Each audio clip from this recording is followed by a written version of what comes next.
First of all, let me admit that I'm having a bit of a creator's block this week. I'm having a really hard time talking to the camera, so I actually have a bunch of footage where I just don't even talk to you guys. And hopefully you guys don't mind the voiceover too much, because there's gonna be quite a bit of that. Anyway, let's get into this video. I bought this C5 Allroad 7 months ago, and I've been restoring it on and off whenever I felt like it, and well, I had to do so much work to it that I feel like it was all for nothing. And because I haven't done any updates on this car in quite a while, let's go over what I had to do to get it to this shape. The main issue when I bought it, the main thing that caused it to not be very drivable was the fact that it had caught on fire. As you can see, there is still some burn residue all over the hood.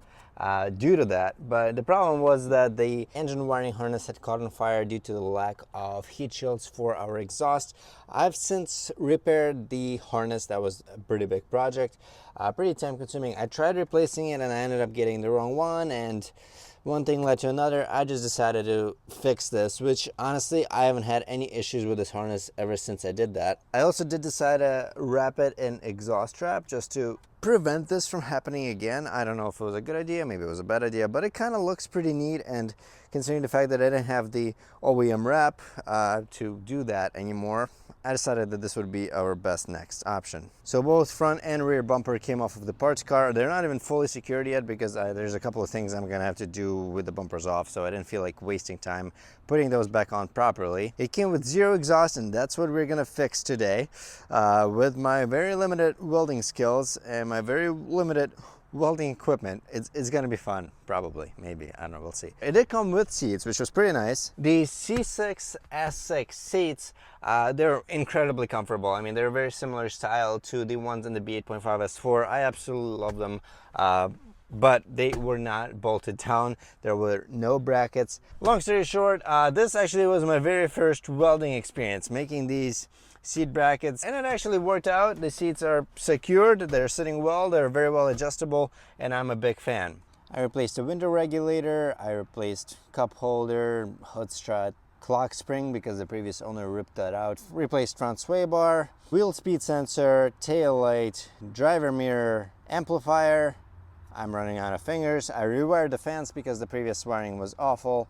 I fixed a valve cover, oil leak. Long story short, I've done a ridiculous amount of work to get this car to this shape, and even though it's still not perfect, it's getting somewhere. I mean, it's getting to a decent point where it's actually not in a shameful condition, considering the fact that it's a 20-something-year-old car that has been used and abused by many people in the past. Even though I bought a parts car, even though I did everything I could to save money, I am still pretty much upside down on this car, and I really doubt I'm gonna make any money on it. If I decide to sell it, I'm not convinced that I'm going to get rid of it, but we'll just play it by ear. We'll see how it goes. So when I bought this car, it had no exhaust past the downpipes, and because I'm too cheap to buy an exhaust system, we're gonna try and make our own out of a kit from Amazon that was under $200. Let's get to it.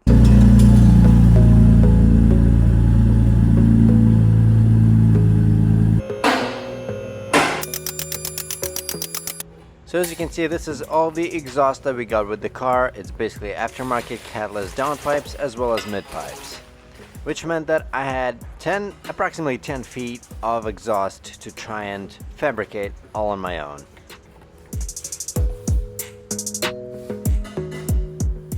The kit came with 4 of these 4-foot long pieces of straight pipe.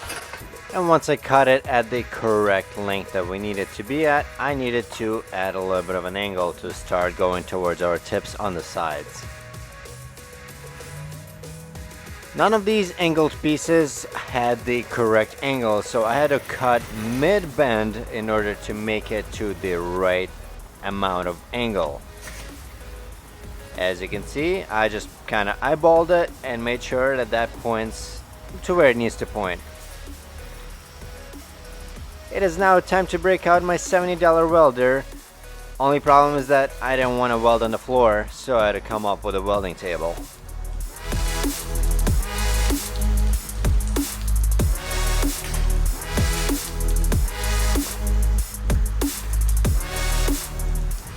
As always, it took me a few tries to get my welder settings down to actually be able to keep up a decent arc.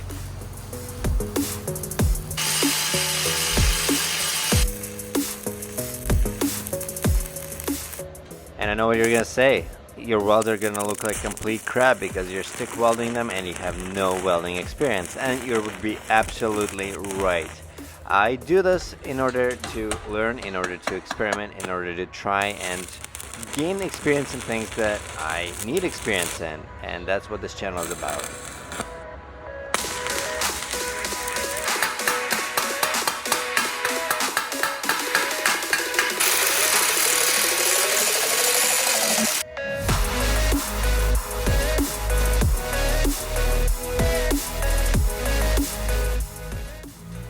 And when it was time to try and connect these two really long pieces, it was really hard to make them work on my super professional welding table, so I did it upright and it actually worked.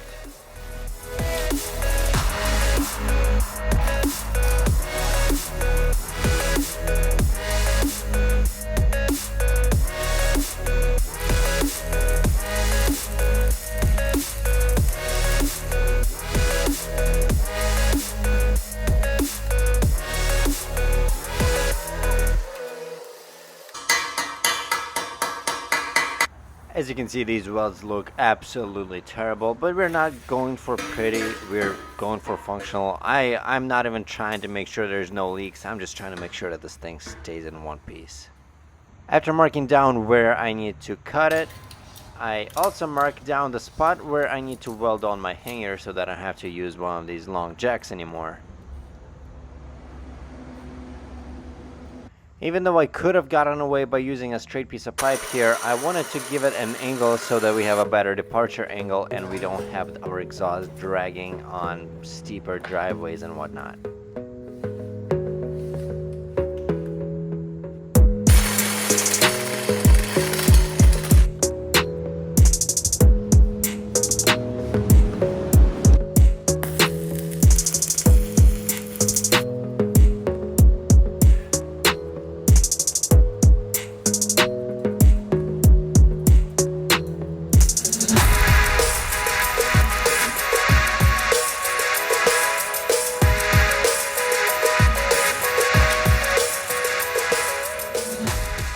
Next, we do need to have a way to mount the exhaust to the car besides the little clamps over there to the downpipes. So I bought a 4-pack of these exhaust hangers off of Amazon for I think about 20 bucks. And as you can see, I already have the mark made for where I think it needs to go. Technically, you don't want it to be directly under, you want it to be a little offset, but currently our exhaust is not fully inserted, so that's going to happen later. It's just kind of hard to do right now. So once the exhaust is all in one piece and I can slide it on further, I know that this hanger is going to move over to there. The reason why you want that to be offset is because the exhaust will expand as it goes through heat cycles. So as you keep driving around and warming up the exhaust and cooling it down and warming it up again, it is going to get longer. Meaning that if you have this hanger here, it is going to slowly start merging over to here, and then it will be directly under. Either way, there is a decent amount of play in these hangers. They are rubber, they're pretty stretchy, so it's not really too big of a deal if you mess it up a little bit. It's going to have enough play in it to not cause any bad enough consequences. Problem is that these hangers did not come in the right shape. Oh my god, I have a freaking press. Like I said, I'm a bit of an idiot. I've been very open about that. Okay, scary, not gonna lie.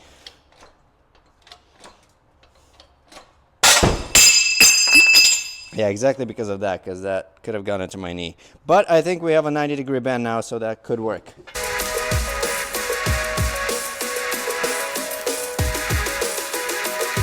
Look at that, we got a hanger. Okay, that's pretty ugly. Definitely not my best work, but my best work isn't good anyway. So we're definitely gonna fill in these gaps a little more. I just hate that the slug looks good. Slag? I think it's slag. The slag looks good, but then you knock it off and then your actual welds look like absolute crap.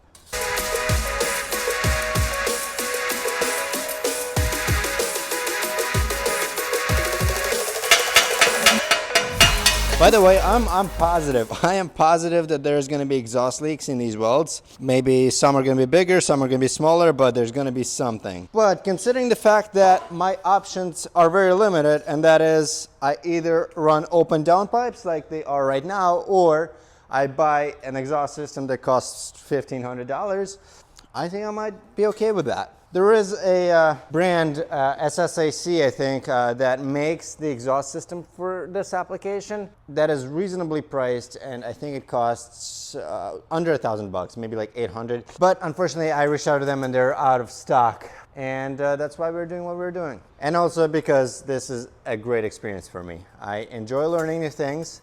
I enjoy doing things that I'm underqualified for and I suck at, because that's the only way to get better.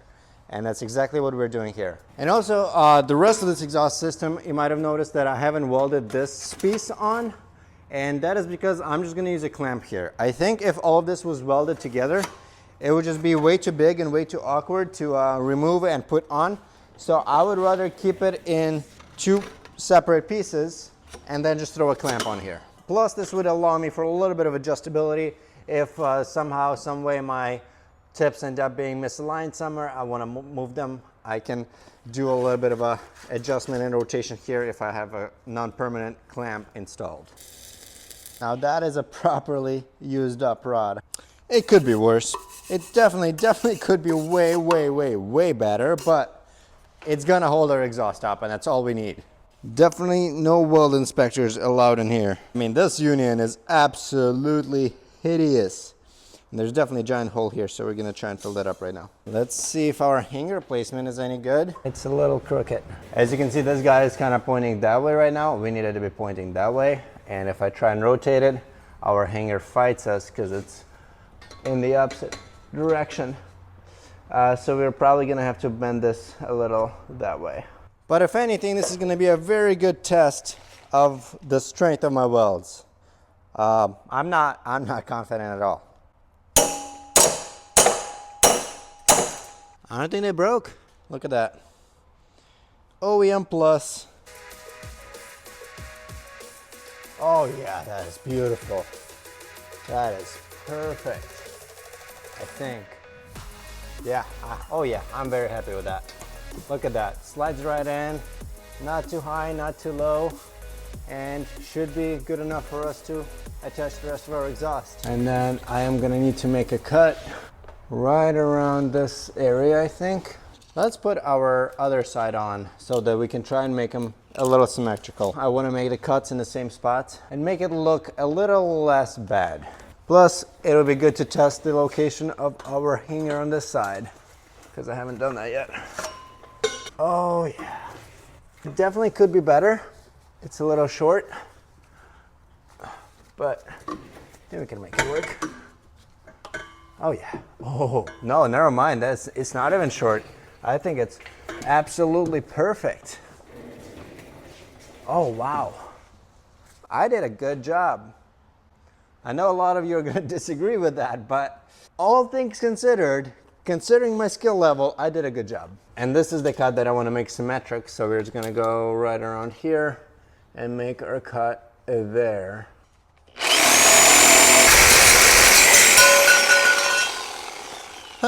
Almost got my leg there, but we're good. Besides being ugly, it might look okay. We are definitely, I'm dying to see what this thing sounds like, but there's only one way to find out, and that is to finish this and start it up. It's actually pretty nice to have these hangers in place now, because they kind of keep this thing from rolling around all over the place.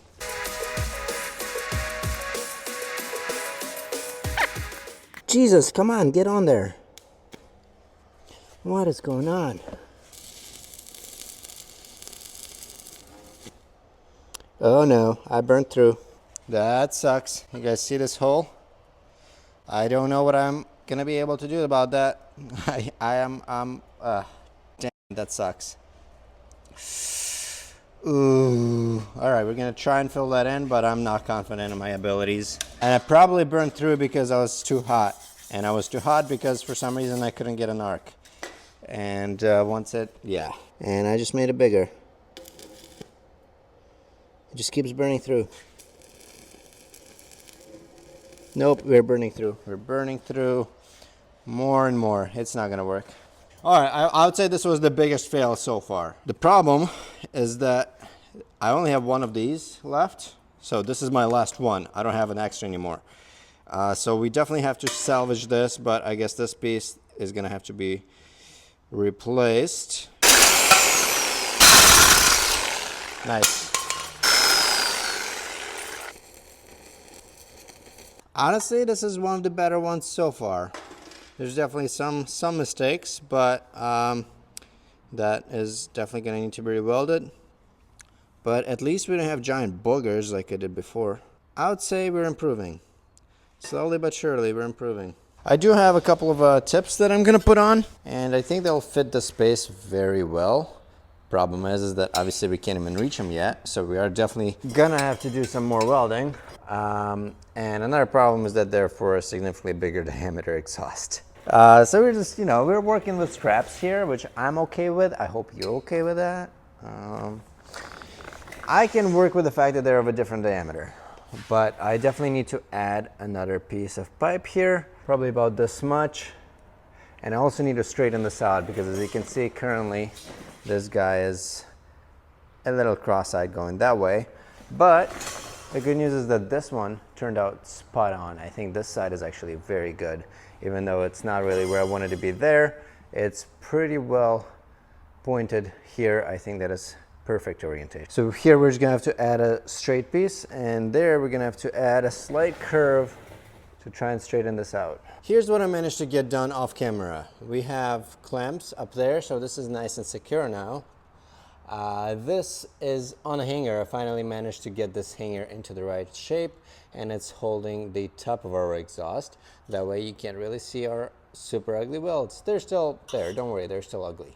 And then, because our exhaust tips, I think they're made for a 2.5-inch exhaust, that's my guess. We have a 2 1/4. So I ended up cutting up this expanded section of the exhaust, which I'm assuming is like between 2 1/4 and 2 1/2. So this is gonna slide on to our 2 1/4.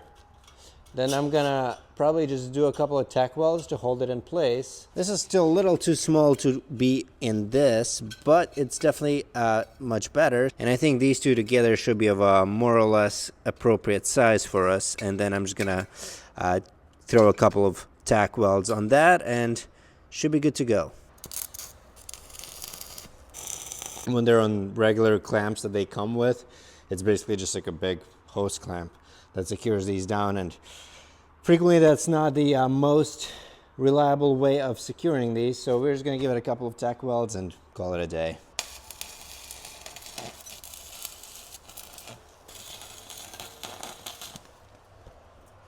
All right, that is held in place. Could be better, could be worse, but I think that will be that'll suffice. It's better than having nothing like there, and it's staying in place pretty well.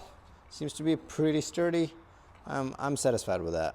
And well, if you're not, then I don't blame you. But we're experimenting, we're learning, we're doing our best.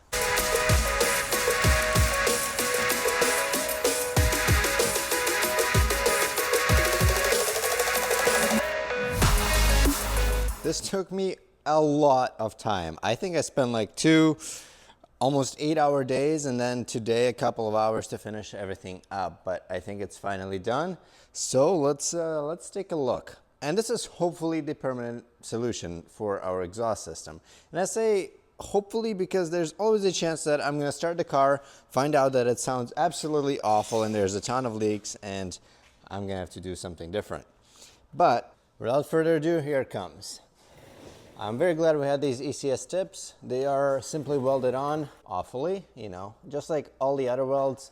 Like, let's be real here, guys. The welds are absolute trash. I mean, they're very ugly. There's definitely holes, but it's all functional. It all seems to be holding in one piece, and that's a win for me. All of this piping had cost me $160. The hangers were $16, and then 4 of these clamps, these guys and these guys, had cost me $14 each. So we're looking at just over 200 bucks for a full-on cat back. I think that's pretty solid.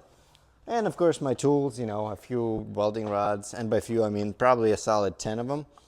The welder itself was 70 bucks. Rods are, I don't know, I have no idea what they cost. Okay, I just fixed the wheel speed sensor. That should be good to go. And next, there's one major thing that keeps this thing from being drivable. One of the main reasons why I haven't driven it much lately, or since I got it, is the wheels. So I bought this car with 2 sets of wheels, and both of them are not really usable. So these 20s that you see on here right now are, first of all, not in the best shape, not the best looking, not a good brand. Michelin tires on them that are completely bald with a bunch of camber wear. But the biggest issue is the fact that I don't even think they're of the right bolt pattern. I'm assuming they're 5x114 or something, because they just don't really seem to want to bolt into these spacers, which are definitely 5x112. I had them on my B5S4 at some point. So these holes just don't really seem to accommodate them very well. And yeah, I don't know what's going on with that. I'm guessing they're just not the right bolt pattern. And then it also came with these, which I at first didn't really like because I don't like gold or shiny gold, and I don't know, just this style of wheels. But if I were to powder coat it black, I think I'd be okay with these. Problem with them is that the tires, one of the tires is punctured, and then the rest of them have massive flat spots. I'm pretty sure the previous owner did a bunch of, I don't know, handbrake stops, or I'm sure he was having a lot of fun in this car. Let's just put it that way. It kind of looks like the rear wheels were locked up on multiple occasions. I'm gonna see if I can get these wheels to fit. They are 18s, and I know that's a bit of an issue for this big brake kit. I tried a different set of 18s previously and that didn't work, but hopefully maybe these will have a slightly different inside barrel or whatever you want to call it, and maybe they'll fit. Oh yeah, no, this should fit fine. All right, all 4 wheels are on. The fitment seems to be pretty solid. Speaking of fitment, the previous owner was trying to fit their old wheels and they have sliced this up, and these cuts were incredibly crooked. They're still a little crooked, but I did my best to try and even this out a little bit, because honestly before it was really bad. So now we're gonna bring the car down, torque the bolts, start it up, find out what it sounds like, and hopefully take it for a drive. Now that the car is on the ground, I will say the exhaust tips look a little too far out. That's my bad. The perspective is definitely very different when the car is up on the lift. It's hard to imagine what it will look like when it's on the ground, but I mean, it's not bad. It just seems to be a little excessive. I don't know, but I do like the wheels. Newer Audis, they actually have pretty nicely designed wheels, and I really don't mind them. All right, let's hear it.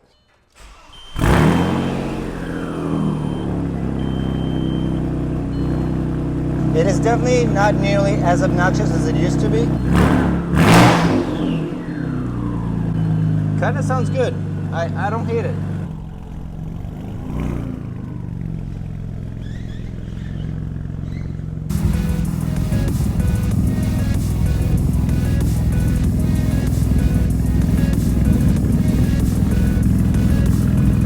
This turbo seems to be a little less happy than the other one. So I was gonna take this car on a drive, and it keeps doing that. And if I give it gas, it gives more smoke.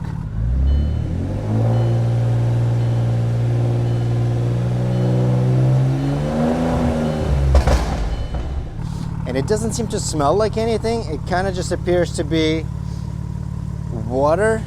It doesn't smell sweet like coolant would. This wasn't an issue before. I'm not sure why that is happening. I mean, I really don't think there's anything I could have done that would have caused this. Well, that sucks. It literally looks like a blown head gasket out of nowhere. I'm positive that wasn't happening before. And I haven't driven this thing in a long time. I kind of want to. It might be a terrible idea, but it doesn't seem to misfire. It doesn't sound weird. You just have the smoke. So I'll do a lap around the block, and if it's just too embarrassing to be driving this, I will come back. Okay, hopefully you guys can see that rear camera. That's gonna keep an eye on the smoke. While I was installing that, I noticed that the smoke has decreased. So maybe whatever was in there just had to burn off. I don't know. That is most likely the case. If you don't know, exhaust systems will frequently be coated in oil at factory to keep the corrosion away, and that's probably what was burning off and creating all the smoke. Yeah, we're definitely getting some smoke.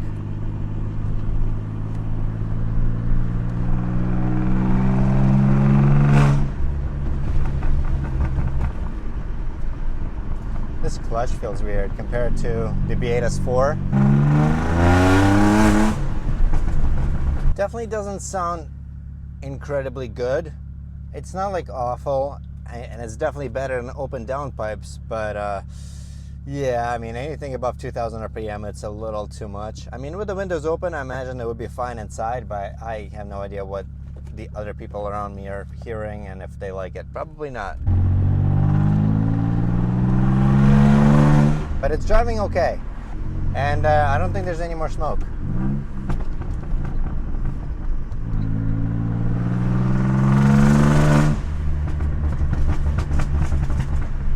There's some, but it's nothing insane.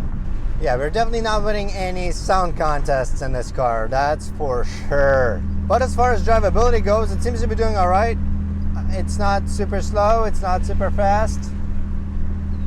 It doesn't smoke a lot, it just smokes a tiny little bit.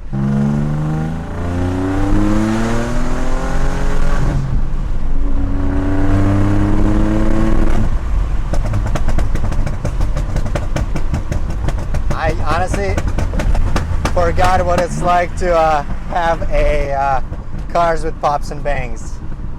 It's not the best. I might have to reach out to the tuner of this car, Brad Watkins, and see if we can get rid of those. It's a little obnoxious. I'm too old for this.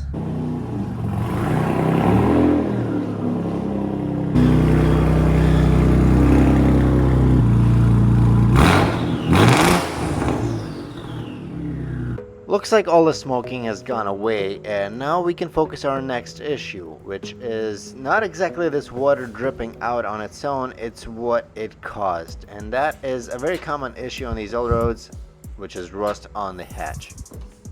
I did buy this cleaner hatch from a dismantler nearby. It was a few $100 and it had some crazy long screws holding down the interior cards to it, but that is because it's actually pretty complicated to figure out how to take this thing apart. Long story short, there's just some hidden screws that you wouldn't really know where to look for if you hadn't looked it up, so just make sure to do that if you have one of these and you need to take your hatch apart. What I needed to do though is pull out all of our wiring as well as the windshield wiper, washer, fluid thing, because those are connected somewhere behind the headliner and we just really don't want to take apart our headliner for this. So I'd much rather take apart the hatch, pull out all the wiring, and only then swap it from one to the other. It was much easier to remove the wiring with the hatch installed, which is why I did that with it on the car. And then it was time to install the wiring that is connected to the car and just feed it through, which is a bit of a tedious process, but it isn't hard. The hardest part was getting the brake light wire through, which I did using a long zip tie that I fed through, and then I taped down the wire to it and then pulled it out to the actual third brake light. And now the most important piece of this restoration. There's still a few little things I need to do here and there, but for the most part this car is ready as soon as I do this.